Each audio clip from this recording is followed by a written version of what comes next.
যেই আল্লাহর ওলিদের মাধ্যমে এই বাংলাদেশের মধ্যে ইসলাম প্রচার হয়েছে, যদি ওই আল্লাহর ওলিদের দরবারের যদি আক্রমণ করা হয়, আমরাও বলতে পারি যে ওলি আল্লাহদেরকে আপনারা কেউ এমন মনে করিয়েন না যে বাংলাদেশের মধ্যে যারা আল্লাহর ওলিদেরকে মানে তারা মনে হয় ঘুমায় গেছে। আমরা আল্লাহর ওলিদেরকে মানি। ওলি আল্লাহরা কোনোদিন আমাদেরকে তরোয়াল ধরা শিখায় নাই। ওলি আল্লাহরা আমাদেরকে আদর্শের মাধ্যমে ইসলাম প্রচার করা শিখেছে, ঠিক কিনা বলেন? উপস্থিতি দূর দূরান্ত থেকে এই নারায়ণগঞ্জ সিটি কর্পোরেশন কর্তৃক নির্মিত পাক পাঞ্জাতন সিটি জামে মসজিদে পবিত্র জুমার নামাজ আদায় করার জন্যে আগত সম্মানিত মুসল্লিয়ান ইকরাম, মুরব্বিয়ান ইনজাম, মসজিদ সংশ্লিষ্ট সকল ব্যক্তিবর্গ,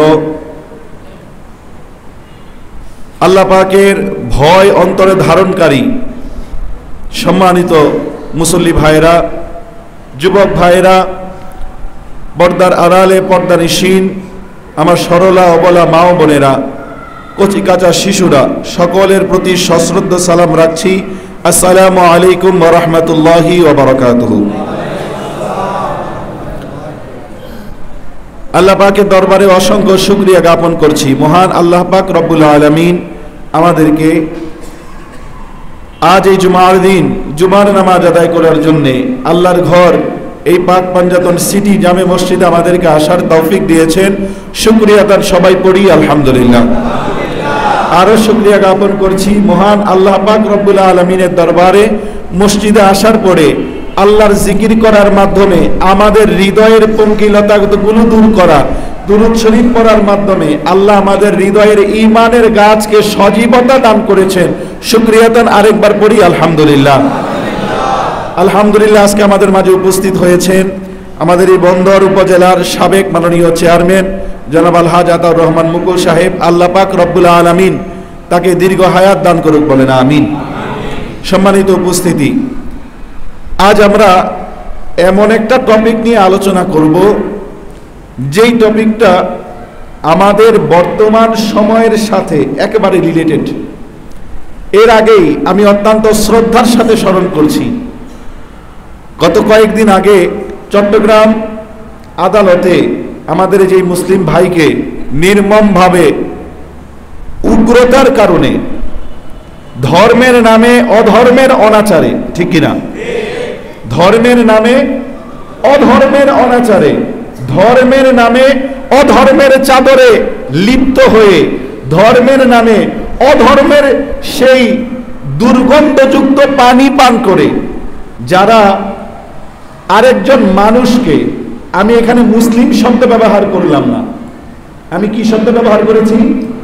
কি শব্দ ব্যবহার করেছি?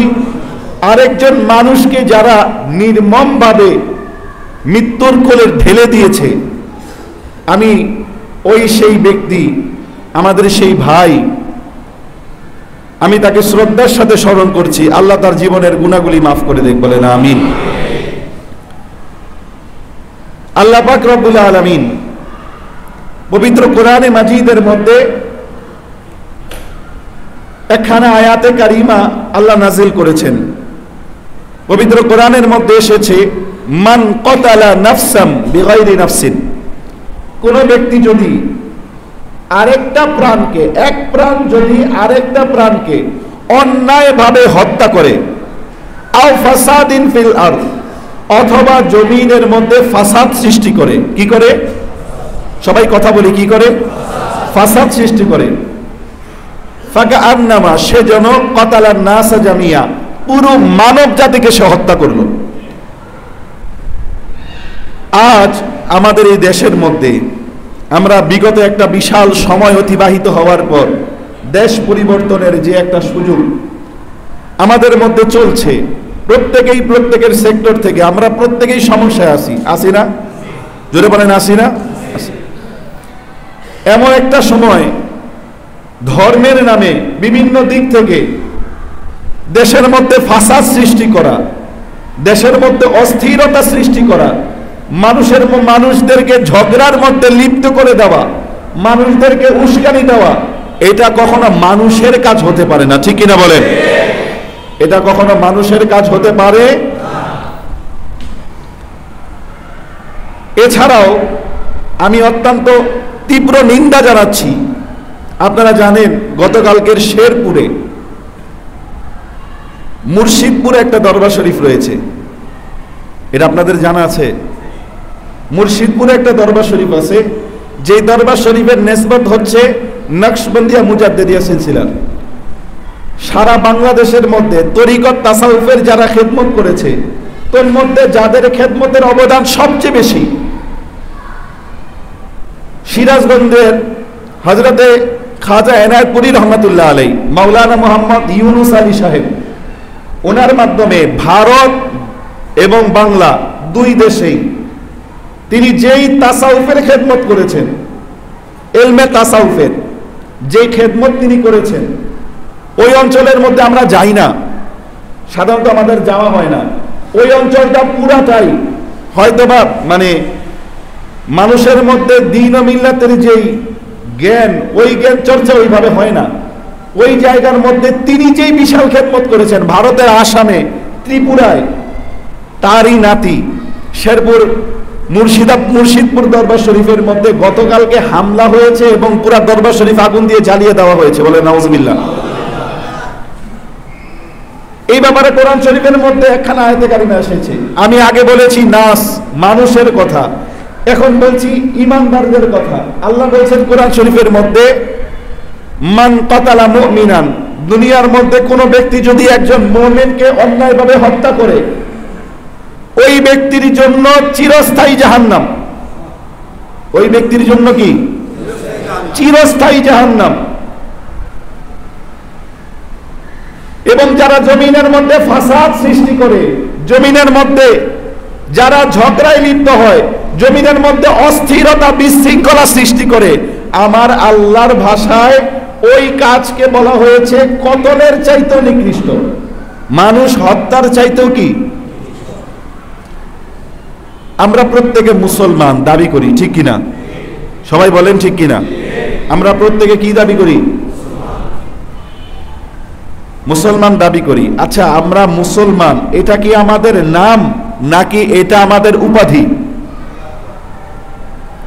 মুসলমান আমরা, এটা কি আমাদের নাম নাকি এটা আমাদের উপাধি? একদল বলতেছে নাম, আবার কেউ চুপ আছে, নাম কই না উপাধি কই, কোনটা কই কোনটায় পড়ি। দেখেন আল্লাহ কোরআন শরীফের মধ্যে নাম ব্যবহার করেছে খুব কম। আল্লাহ কোরআন শরীফের মধ্যে যেই ব্যক্তির যেই গুণ, ওই গুণকে কেন্দ্র করে আল্লাহ কোরআনের মধ্যে ওই সম্প্রদায় সম্পর্কে কথা বলা হয়েছে। যেই ব্যক্তি অস্বীকার করে আল্লাহ, আল্লাহ রসুল, আখিরাত, পরকাল, ইসলাম, কোরআন, জীবন, মৃত্যু পুরোপুরি অস্বীকার করে, তাদেরকে কোরআনের ভাষায় বলা হয়েছে জিন্দিক, কাফের। এই জন্য আল্লাহ কোরআন শরীফে সূরা নাযিল করছে, কুল ইয়া আইয়ুহাল, যারা এদিকেও মুখ দেয়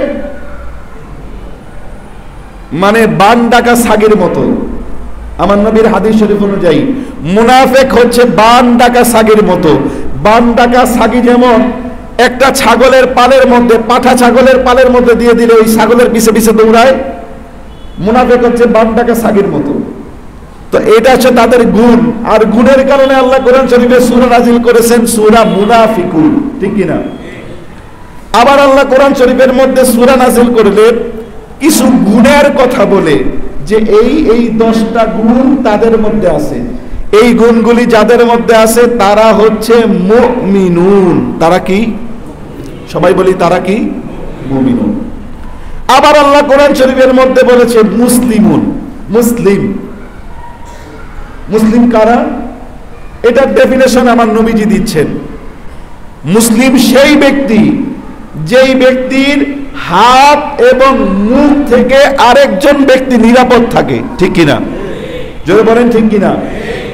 আল মুসলিমু, মুসলিম সে, মান সালিমাল মুসলিমুনা, নিরাপত্তা পায় আরেকজন মুসলমান, মিন লিসানিহি ওয়া ইয়াদি, তার মুখ এবং হাত থেকে। দুনিয়াতে যত অপকর্ম হয়, এই অপকর্ম হয় মুখ এবং হাত দিয়ে। আপনি ঝগড়া করবেন, ঝগড়া করার আগে 2টা গালি দিয়েছেন, গালি দিয়েছেন কি দিয়ে? বলেন কি দিয়ে? এই গালাগালি করতে করতে হয়ে গেল হাতাহাতি, এখন চলতেছে কি? হাত। তাহলে প্রথম স্টার্টিং মুখ, এরপরে চলে গেছে কোথায়?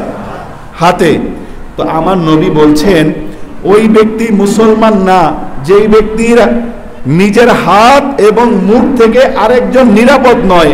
আজকে যদি আমরা দেখি যারা ইমানদার না তাদের কথা ভিন্ন, বিধর্মী যারা, ভিন্ন ধর্মাবলম্বী যারা, তাদের কথা ভিন্ন। আজকে যারা মুসলমানের নাম ধরে, আপনারা ভিডিওতে দেখেছেন গরু জবাই করে যেই ছুরি, এই ছুরি নিয়ে গেছে ওই দরবারের গাছ কাটতেছে। আচ্ছা, দরবারের মধ্যে মানুষের সাথে আমার বিতর্ক থাকতে পারে, একজনের সাথে আমার চিন্তাধারার মতামতের পার্থক্য থাকতে পারে। এই যে গাছ, এই গাছের সাথে আমি কথা বলি, জুড়ে বলেন, গাছের সাথে আমি কথা বলছি। তো গাছের সাথে আমার কোনো কথা নাই, আমি গাছটা কেন কাটলাম? আবার এই দরবার শরীফের দুম্বা প্রায় 111টার উপরে দুম্বা, ছাগল, মহিষ, গরু, এগুলো সব নিয়ে আবার পলায় চলে গেছে। দরবার শরীফের রান্না করা খাবার এগুলি নিয়ে পলায় যেতেছে। তাহলে এটা হচ্ছে লুটপাট। এটা কি? জোরে বলেন। তাহলে যারা মুসলমানের নাম ধরে যারা এই ধরনের কাজগুলি করে, আমাদের আর বুঝতে বাকি নাই সেই কারবালার ঘটনার কথা, আমাদের আর বুঝতে বাকি নাই সেই কারবালার দৃশ্যপট আমাদের চোখের সামনে চলে আসে। নাম ধরেছিল মুসলমান, নাম দিয়েছিল আমরা মুসলিম, নাম দিয়েছিল আমরা হাফেজ, নাম দিয়েছিল আমরা মুফতি, আমরা অনেক কিছু বুঝি। অথচ তারাই কারবালার জমিনে আমার নবীর আওলাদ এবং আমার নবীর আওলাদের সহযোগীদেরকে তারা শহীদ করেছে। ঠিক কিনা বলেন? তাহলে বোঝা গেল নাম দেওয়ার পরে যারা এই নামের যারা দান রক্ষা করতে পারে না, এই মুসলিম নাম হওয়ার পরে যারা এই মুসলিম শব্দের মর্যাদা রক্ষা করতে পারে না, বরঞ্চ এটার বিকৃত করে আরেক মুসলমানকে মারে, তাহলে তারা এই হুসাইনি মুসলমান হতে পারে না। তারা কি মুসলমান? জোরে বলেন, কি মুসলমান? এজন্যই নবীজি সাল্লাল্লাহু আলাইহি ওয়াসাল্লাম মুসলমানের উপরে আরেক মুসলমানের 6টা হকের কথা বলেছে। কয়টা হক? কয়টা হক? 6টা। 1 নাম্বার, যখন দেখা হবে ইদা লাকিয়া সালামা, যখন মুসলমান আরেক মুসলমানের সাথে দেখা হবে, সাক্ষাতের সাথে সাথে কি করবে? আমরা সালাম দেই না সালাম নেই? আমরা কি করি? হ্যাঁ, আমরা সালাম নিতে বেশি আগ্রহী, সালাম দিতে আগ্রহী কম। তার কারণে আমাদের মধ্যে এমন একটা ট্রেডিশন হয়ে গিয়েছে, সালাম নিলে মনে হয় অনেক বড়।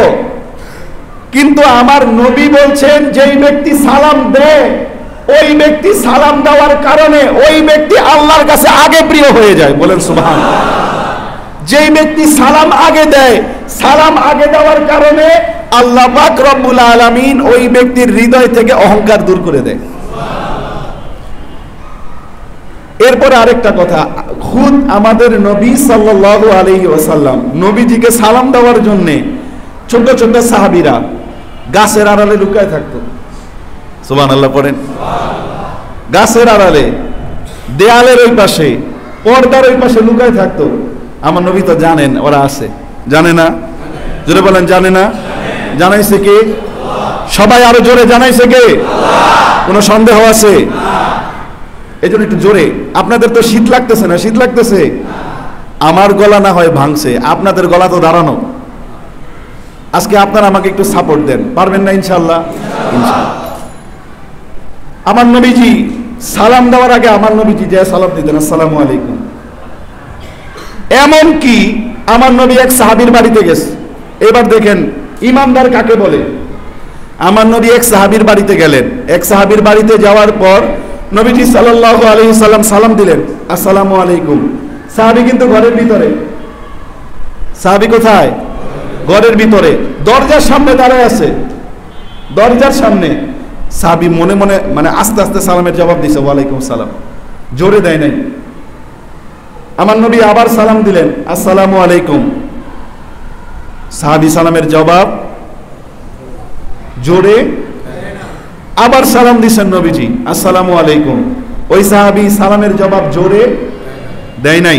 জোরে যখন সালামের জবাব দেন নাই, নবীজির একটা অভ্যাস ছিল, 3 বার কোনো কাউকে যদি ডাকতেন বা 3 বার যদি কোনো বাড়িতে যে করতেন, যদি তারা সাড়া না দিত আমার নবী ফিরে আসতেন।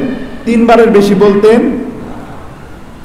এমত অবস্থার মধ্যে নবীজি যখন বের হয়ে আসতেছে, ওই সাহাবী দরজা খুলে তাড়াতাড়ি যে আমার নবীর কদম মোবারক জড়ায় ধরছে। সুবহানাল্লাহ, আরো জোরে বলেন সুবহানাল্লাহ।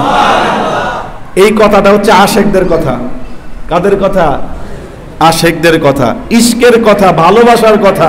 আর ভালোবাসার কথা ওই জায়গায় যায়, ওই যে চুম্বকের আকর্ষণ ওই জায়গায় লাগে যাদের অন্তরের মধ্যে নবী প্রেমের চুম্বকটা আছে, ঠিক কিনা বলেন? নবীজি বলতেছেন, কি তোমাকে আমি সালাম দিলাম, তুমি সালামের জবাব দিলা না?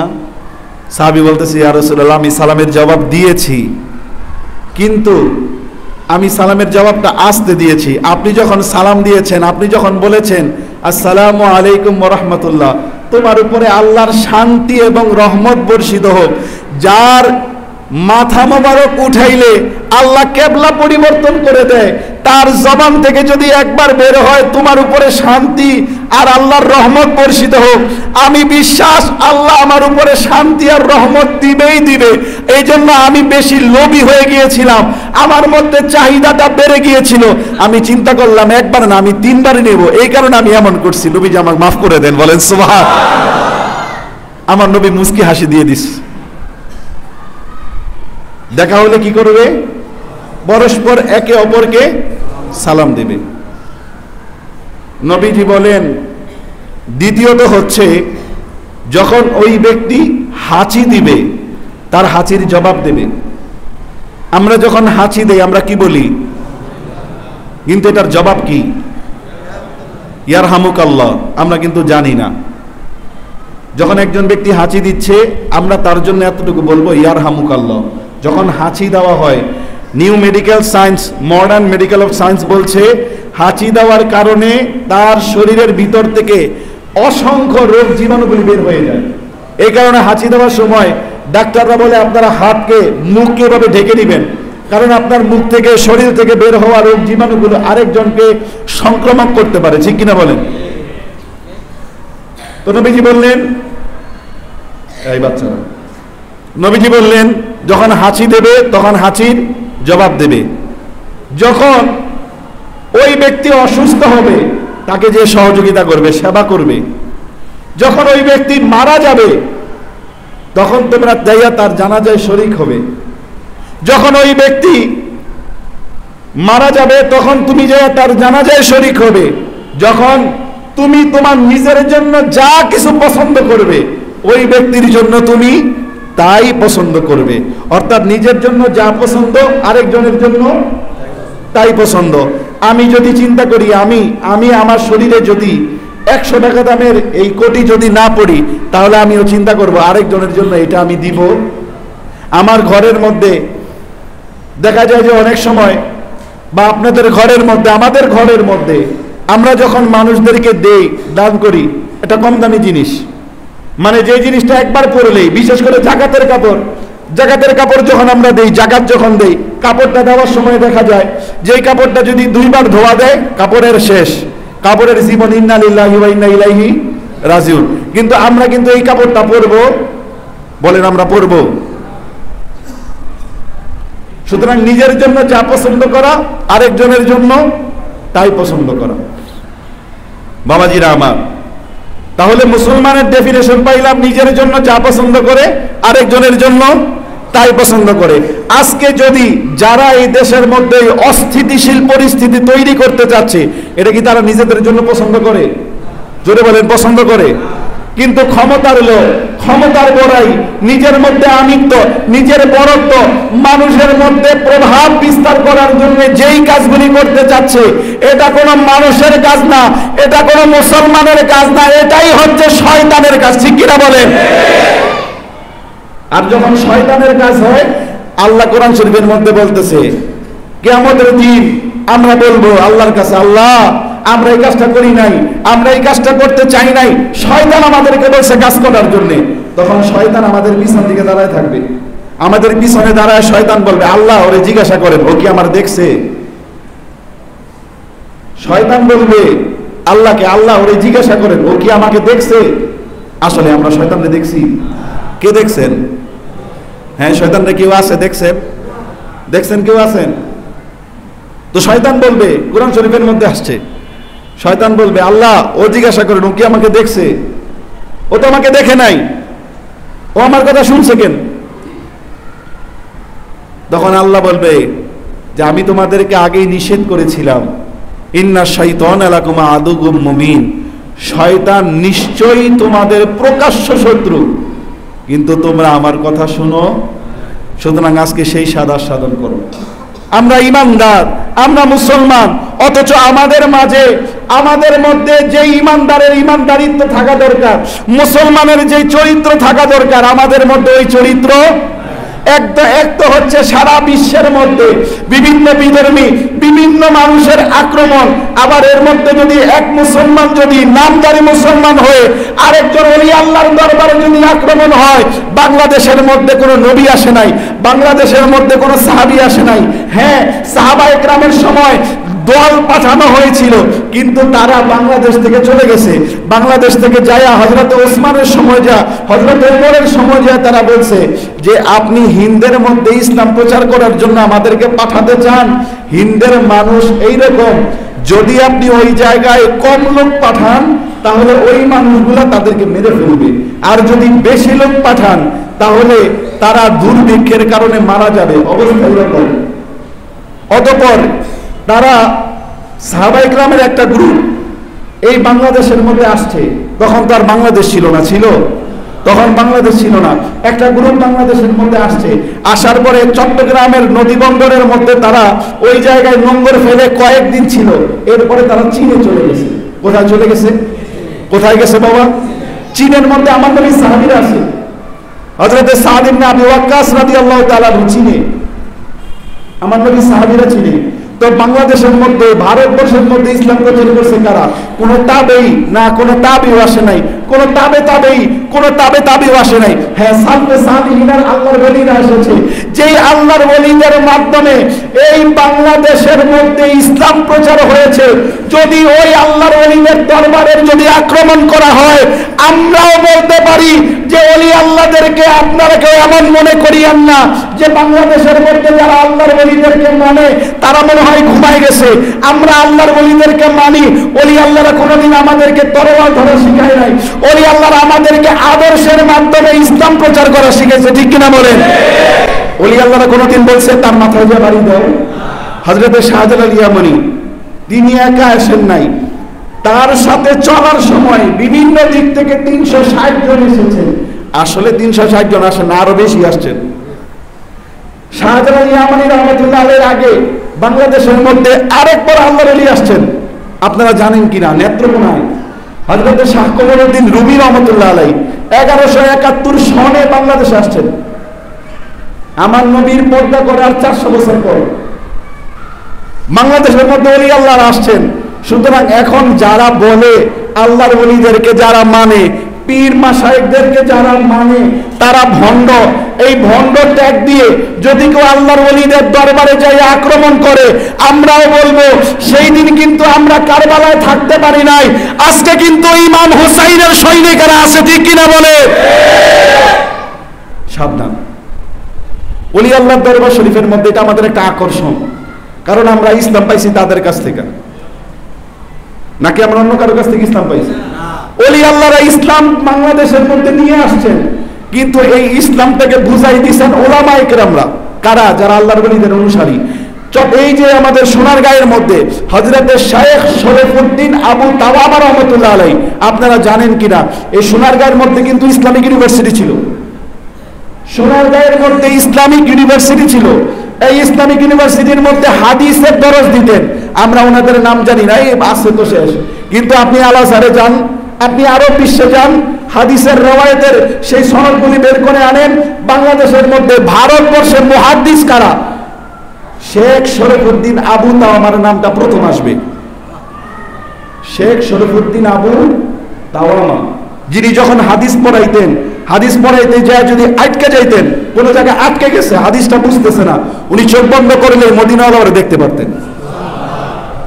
হাদিস জিজ্ঞাসা করতেন, ইয়া রাসূলুল্লাহ আমি হাদিসটা বুঝি নাই, আমার নবী বুঝাই দিতেন, এমনি এমনি পড়ো। মুর্শিদপুর দরবার শরীফ, হযরত এই এনায়েতপুর দরবার শরীফ, এটা হক দরবার, এখানে ভণ্ডামি হয় না। আজকে যারা ওলি আল্লাহর দরবারে ছুরি নিয়ে দৌড়ায়, ওলি আল্লাহর দরবারে দরবার নষ্ট করে, দরবার শরীফের মধ্যে ধানের গুদামের মধ্যে আগুন ধরাই দিছে। বলেন তো আগুন ধরানোটা এটা যেন কারা করছিল? ইমাম হুসাইনের তাবুতে কিন্তু আগুন দিছিল, ঠিক কিনা? জোরে বলেন ঠিক কিনা? শুধু তাই নয়, তাবুর মধ্যে 80 দিনার ছিল, 80 দিনার। ইমাম হুসাইনের বোনের কাছে 80 দিনার লয়ে গেছে জোর করে। ইমাম হুসাইনের মেয়ে হযরতে মা সুকাইনা সালামুল্লাহ আলাইহা 2 কানের মধ্যে 2টা বালা ছিল, কান ছিঁড়ে বালা নিয়ে গেছে। এমন কি শুধু তাই নয়, এমন কি এই জিনিসপত্র লুট করা, আপনারা যদি ইতিহাস দেখেন কোন আল্লাহর ওলির ইতিহাসে লুট পাবেন না। এমনকি হযরত খাজা মঈনুদ্দিন চিশতি, হাসান সানজারি সুম্মাদবেরি রহমাতুল্লাহ আলাইহি, তিনি যখন ভারতবর্ষের মধ্যে মুহাম্মদ ঘুরিকে ডাকলেন, হে মুহাম্মদ ঘুরি, তুমি এসে ভারত আক্রমণ করো, তুমি এসে ভারত দখল করো। পৃথ্বীরাজের সাথে যখন যুদ্ধ হয়, মুহাম্মদ ঘুরি যখন এই ভারতবর্ষকে সে যখন জয়ী হয়ে যায়, আমার খাজা মঈনুদ্দিন চিশতি 3টা কথা বলছে। কয়টা? জোরে বলেন কয়টা? এমনকি হযরত শাহজালাল ইয়ামানি, তিনি যখন সিকান্দার শাহকে বললেন তুমি বাংলাদেশ আক্রমণ করো, গৌরগোবিন্দের থেকে বাংলাদেশকে তুমি বাঁচাও, এই বাংলাদেশকে তুমি দখল করো, সিকান্দার শাহ যখন এই বাংলাদেশ গৌরগোবিন্দের থেকে যখন জয় লাভ করলো, শাহজালাল ইয়ামানিও 3টা কথা বলছে। কয়টা? দেখেন, 1 নাম্বার, তোমরা কোনো মানুষের ক্ষতি করো না, তোমরা কোনো মানুষের কারো উপরে জুলুম করো না। তাহলে যারা জুলুম করে তারা কখনো ওলি আল্লাহদের অনুসারী হইতে পারে? পারে? জোরে বলেন পারে? 3 নাম্বার, খাজা মঈনুদ্দিন বললেন, শাহজালাল ইয়ামানিও বললেন যে যখন তোমরা রাজবন্দীদেরকে ধরবে, রাজবন্দীদের সাথে ভালো ব্যবহার কইরো। আচ্ছা বলেন, যারা রাজবন্দী ছিল এরা কি মুসলমান ছিল না অমুসলিম ছিল? সবাই বলেন। অমুসলিমের সাথে যদি আচরণ করার কথা বলে, আমার নবী পাক সাল্লাল্লাহু আলাইহি ওয়াসাল্লাম মক্কা মদিনা ছেড়ে যখন মক্কায় আসলেন, নবীজি মক্কা বিজয়ের দিন বিকেল বেলা, মক্কা বিজয়ের দিন এমন একটা অবস্থা, নবীজি দেখলেন একজন মহিলা, একজন মুরব্বী বয়স্ক একজন মহিলা মক্কার গেটে এরিয়ার বাইরে, হেরেম শরীফের বাইরের এই জায়গার মধ্যে পুটলি নিয়ে দাঁড়ায় আছে। নবীজি যা তাকে জিজ্ঞাসা করলেন, মা আপনি কই যান? বলতেছে, বাবা আর বইলেন না, আমার জান বাঁচাইতে আমি এই জায়গায় এখান থেকে পালিয়ে যাচ্ছি। কেন? তার কারণ মক্কার মধ্যে এমন একজন বড় জাদুকর আসতেছে, সে নাকি মক্কায় চলে আসছে এবং মক্কার ভিতরে সে ঢুকবে এবং সে নাকি মানুষের দিন ধর্ম হরণ করে নিয়ে যায়। সুতরাং আমার ধর্ম তো আমাকে বাঁচাইতে হবে, আমি এই জন্য এই মক্কা ছেড়ে পলায় যাচ্ছি। আমার নবীজি তাকে জিজ্ঞাসা করলেন, আচ্ছা মা আপনি যে চলে যাচ্ছেন কই যাবেন? বলতেছে, আমি এই একটু দূরেই, এই কিছু অঞ্চলটা দূরেই আমার আত্মীয় আছে, আমি ওই জায়গায় চলে যাব। তারাও আত্মগোপনে আছে। তো তার সে মহিলা এই কথা শোনার পরে আমার নবী বলতেছেন যে, আচ্ছা মা, যেই বড় পুটলি দেখা যাচ্ছে, এই পুটলিটা আপনি একা নিতে পারবেন না মা, পুটলিটা অনেক ভারী, তা আমি আপনার একটু আগায় দেই। সুবহানাল্লাহ বলেন, আর আস্তে কোন সুবহানাল্লাহ। পুটলিটা আমি একটু আগায় দেই। আমার নবী বললেন, এই কথা বলার পর মহিলা বলতেছে, যাক বাবা, তোমার কথাগুলি ভালোই লাগতেছে, আসো আমার একটু সহযোগিতা করলে তো ভালোই হয়। আমার নবী রাহমাতাল লিল আলামিন, দু জাহানের রহমত, হাবিবে খোদা, নূরে মুজাসসাম, রাহমাতাল লিল আলামিন, ওই মহিলার পুটলি মাথার মধ্যে দিয়ে আমার নবী হাঁটতেছে। একটাবার চিন্তা করেন, ইসলাম কাকে বলে? ইসলাম কাকে বলে? আমার নবী পুটলি নিয়ে হাঁটতেছে। ওই মহিলা রাস্তার মধ্যে যা ইচ্ছে তাই বলতে লাগলো আমার নবীকে। আমার নবী কোনো কথার জবাব দেয়? বলতেছে, বাবা বাইচা থাইকো, এটা কিন্তু ভালো না, জাদুকর, নাউজুবিল্লাহ বলেন। নানান রকম ভাবে কথাবার্তা বলতেছে। একটা পর্যায়ে যাওয়ার পর ওই তার বাড়িতে আত্মীয়ের বাড়িতে মাত্র আসছে, আত্মীয়ের বাড়িতে মাত্র আইসা বসছে, আত্মীয়ের বাড়িতে মানে দরজার সামনে এসে নামছে। তারপর নবী বলতেছে, মা আপনি আসছেন, এইটাই জায়গা না অন্য কোনো জায়গায়? আমি নাকি আরো দূরে হলে আমি আরো দূরে নিয়ে যেতে পারবো? মহিলা বলতেছে, না বাবা এইখানেই ঠিক আছে। তো আমার নবী বলতেছে, বাবা আমাকে বিদায় দেন, আমি আসি। মহিলা বলতেছে, আচ্ছা বাবা আপনি যে এত কষ্ট করে আসলেন, আপনার সাথে এত কথাবার্তা হইল, আপনার পরিচয়টা তো জানা হইল না মা। বাবা আপনি কে? আমার নবী বলতেছে, আচ্ছা মক্কায় যে জাদুকরটা আপনি যার কথা বললেন তার নাম জানেন? বলতেছে, হ্যাঁ নাম জানি, তার নাম মুহাম্মদ সাল্লাল্লাহু আলাইহি ওয়াসাল্লাম, তার নাম মুহাম্মদ। আমার নবী বলতেছে, আচ্ছা ওই যে তারা কখনো দেখছেন? মহিলা বলতেছে, না বাবা আমি দেখি নাই, দেখতেও চাই না। আমার নবী বলতেছে, আপনি যার ভয়ে পালায় আসছেন আমি সেই ব্যক্তি। আপনি যার ভয়ে আমি সেই ব্যক্তি। এখন ওই মহিলা চোখের পানি ছেড়ে দিচ্ছে, চোখের পানি ছেড়ে দিয়ে বলতেছে, বাবা এত কষ্ট যেহেতু করছো আর একটু কষ্ট করে কি আমার পুটলিটা যেখান থেকে নিয়ে আসছো ওইখানে নিয়ে যাও, ওইখানে নিয়ে যাও। কারণ যেই জায়গার মধ্যে আমি যার কথা শুনেছি সে যদি আপনি হয়ে থাকেন তাহলে আমি বলবো এই জগতের মধ্যে আপনার চাইতে ভালো মানুষ আমি কোনোদিন দেখি নাই। বলেন সুবহানাল্লাহ। আর যার জবান থেকে এত সুন্দর কথা বের হয়, যার আচরণ এত সুন্দর, তার দ্বারা মানুষ কখনো ক্ষতিগ্রস্ত হইতে পারে না। বাবা আপনি যে ধর্মটা নিয়ে আসছেন আমাকে একটু একবার ওই ধর্মের কালেমাটা পড়াই দেন। বলেন সুবহানাল্লাহ। বন্দুক লাগছে না, ওলি আল্লাহদের জীবনীতে দেখেন নাই। শাহজালাল ইয়ামানি আসছেন, আমি বাংলাদেশের কথাই বলতেছি, বাংলাদেশের খাজা নিজামুদ্দিন আউলিয়া ভারতে। আপনারা ইন্ডিয়াতে গেলে নিজামুদ্দিন আউলিয়ার দরবারে যান না আপনারা? জোরে বলেন যান কিনা? কে কে গেছিলেন? হাত তুলেন তো কে কে গেছিলেন? ওই যে একজন, দুইজন, তিনজন, চারজন, পাঁচজন, ছয়জন, আরো কত মানুষ আছে জানামান। নিজামুদ্দিন আউলিয়া অসুস্থ, গেছে এক বিধর্মী ডাক্তারের কাছে। কার কাছে গেছে? বিধর্মী ডাক্তার। কেন? তার মুরিদ সন্তানরা বলতেছে, হুজুর আপনার যে অসুস্থ, আপনার এই চিকিৎসার জন্য একটা ডাক্তারই আছে, এই ডাক্তারটা খুব ভালো, অনেক ভালো ডাক্তার, কিন্তু ডাক্তারটা বিধর্মী। খাজা নিজামুদ্দিন আউলিয়া বলতেছে, বিধর্মী হয়েছে দেখে কি হয়েছে? আল্লাহ তারে গুণ দিছে, তার কাছে আমি যাব, চিকিৎসা নেব। নিজামুদ্দিন আউলিয়া তার দরবারে গেলেন, তার ডাক্তারখানায় যে তো ডাক্তার চিকিৎসা করতেছে, তো চিকিৎসা করার আগে ডাক্তারকে জিজ্ঞাসা করতেছে, আচ্ছা আমি আপনার অনেক সুনাম শুনছি, বলেন তো আপনি এই সুনাম অর্জন করলেন কিভাবে? আপনার এই ডাক্তারি এত যশ এত খ্যাতি কিভাবে আসলো? তো ডাক্তার বলতেছে, আমি এই যশ খ্যাতি লাভ করেছি কিভাবে জানেন? আমি সারা জীবন আমার নফসের উল্টা করছি। সারা জীবন কি করছি? নফসের উল্টা করেছি। কি? আমার নফস যদি ভালো জিনিস খাইতে চাইছে, আমি আমার নফসের কষ্ট দিয়েছি, আমার খাহের সাথে কষ্ট দিয়েছি, বলেছি না ভালো জিনিস খাওয়া যাবে না, কম দামি জিনিস খাও। আমার নফস যদি আরামায়েশ চাইছে, আমি আমার নফসকে আরামায়েশ দেই। শীতের রাত্র অনেক মোটা কাপড় পরা দরকার, আমি একটু কম মোটা মানে পাতলা কাপড় পরছি, কষ্ট করো। তো আমি যে কষ্টগুলি করছি, আমার নফসকে কষ্ট দিছি, আমি সারা জীবন নফসের বিরোধিতা করছি, এই কারণে আমার স্রষ্টা আমাকে এই গুণদান করছে। সুবহানাল্লাহ। তো খাজা নিজামুদ্দিন আউলিয়া তার কানে কানে যায় বলতেছে, তার কানে কানে, আচ্ছা তুমি কি ইসলাম পছন্দ করো? সে বলতেছে, না না না না না, ইসলাম পছন্দ করি না, আমি ইসলাম পছন্দ করি না। বলতেছে, এটা কি তোমার নফস বলতেছে? হ্যাঁ এটা আমার মন চায়, আমি ইসলাম পছন্দ করি। খাজা নিজামুদ্দিন আউলিয়া তার কানে কানে যা বলতেছে, তুমি না সারা জীবন নফসের বিরোধিতা করছো, এখন নফসের বিরোধিতা করো। এখন নফসের তোমার নফস চাইতেছে ইসলাম ধর্ম তুমি গ্রহণ করবা না, ইসলাম তোমার পছন্দ না, তো তুমি এখন নফসের বিরোধিতা করো। ওই ব্যক্তি কালমা পড়ে মুসলমান হয়ে গেছে।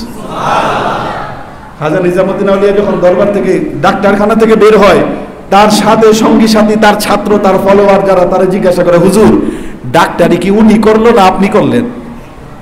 সুবহানাল্লাহ পড়ে। ডাক্তারি কি উনি করলেন না আপনি করলেন? নিজামুদ্দিন আউলিয়া বলতেছে, বাবারে আমি আমার আল্লাহ এই দায়িত্বই দিছে, আমি এইভাবে যাব। এই কারণে আল্লাহ কোরআন শরীফের মধ্যে বলতেছেন, উদউ আহ্বান করো, ডাকো ইলা সাবিলি রাব্বিক, তোমার রবের রাস্তার দিকে, বিল হিকমাতি, প্রজ্ঞার দ্বারা, ওয়াল মাউইজাতিল হাসানা, উত্তম কথার দ্বারা, ওয়াজাদিলহুম, এবং মানুষের কাছে যুক্তি উপস্থাপন করো, বিল্লাতি হিয়া আহসান, অত্যন্ত সুন্দরভাবে ইহসানের সাথে। আর আমরা আল্লাহ বলতেছে মানুষদেরকে আহ্বান করো হিকমতের দ্বারা, যুক্তির দ্বারা, সুন্দর কথার দ্বারা। আর আমরা সুন্দর কথা রেখে, যুক্তি রেখে তলোয়ার ধরতেছি, ঠিক কিনা বলেন? সুতরাং সম্মানিত উপস্থিতি, আমরা আপনাদের কাছে অনুরোধ করব, ওলি আল্লাহ দরবার শরীফের সাথে যারা সম্পৃক্ত আছেন, হ্যাঁ আমরা ভণ্ড দরবারের বিরোধী, আমরা ভণ্ড দরবারের বিরোধী, ঠিক কিনা বলেন? আমরা ভণ্ডামির বিরোধী, কিন্তু ওলি আল্লাহদের বিরোধী, ওলি আল্লাহদের বিরোধী। যারা ভণ্ডামি করে তারা ভণ্ড, যারা ভণ্ডামি করে তারা কি? তারা ভালো না, তারা ভালো। যারা ভণ্ডামি করে তারা ভণ্ড। কিন্তু হক্কানি ওলি আল্লাহ দরবার শরীফে যখন আক্রমণ হয় বা এরকম কিছু হয়, আমি একটা সতর্ক বার্তা দিই। আল্লাহ বলতেছেন, সেই বুখারীর হাদিস, বুখারীর বর্ণনায় আল্লাহ বলতেছেন, মান আদালি ওয়ালিয়ান, যেই ব্যক্তি আমার ওলির সাথে শত্রুতা পোষণ করে, ফাকাদ আযানতাহু বিল হারব, তা আল্লাহ বলতেছে সে আমার সাথে যুদ্ধ করার জন্য রেডি থাকো। আল্লাহর সাথে যুদ্ধ করবে কে? কেউ আছে আল্লাহর সাথে যুদ্ধ করবে? কেউ আছে? আব্রাহা গেছিল আল্লাহর ঘর ভাঙতে, কি পাঠাইছে আল্লাহ? পাঠাইছে কি? ছোট্ট আবাবিল পাখি। নমরুদ আসছিল আল্লাহর সাথে যুদ্ধ করার লেগা। ফেরাউন সিঁড়ি দিয়ে বানাইছে, আসমানে যায় আল্লাহরে মারবো, দুসার খোদারে মেরে ফেলবো। আল্লাহ কি করছে? এমন ভাবে দুনিয়ার মধ্যে দুলিশাত করে দিছে। ফেরাউনের লাশ এখনো আমাদের কাছে নিদর্শন। অহংকারী যে হয় তার অবস্থা এরকম হয়। ঠিক তদ্রুপ আল্লাহর ওলিদের সাথে যারা বেয়াদবি করে, আল্লাহ দুনিয়ার মধ্যে এই গৌর গোবিন্দ, আবার এই দুনিয়ার মধ্যেই তাদেরকে আল্লাহ নিশ্চিহ্ন এবং চিহ্নিত করে রাখে। দেখো ওলি আল্লাহর সাথে বেয়াদবি করলে আমি আচরণ করি, ঠিক কিনা বলেন? সুতরাং সবাইকে অনুরোধ করব, আমরা যেন হক দরবারের সাথে থাকি, ওলি আল্লাহদের নেসবতের সাথে থাকি, এবং মুসলমানের যে দায়িত্ব, আমরা যেন সত্যিকারের মুসলমান হতে পারি, আমরা যেন নামদারি মুসলমান না হই। আল্লাহ আমাদেরকে ওই তৌফিক দান করে বলেন আমিন। ওয়া আখিরু দাওয়ানা আলহামদুলিল্লাহি রাব্বিল আলামিন। সবাই দাঁড়িয়ে যাই, দাঁড়িয়ে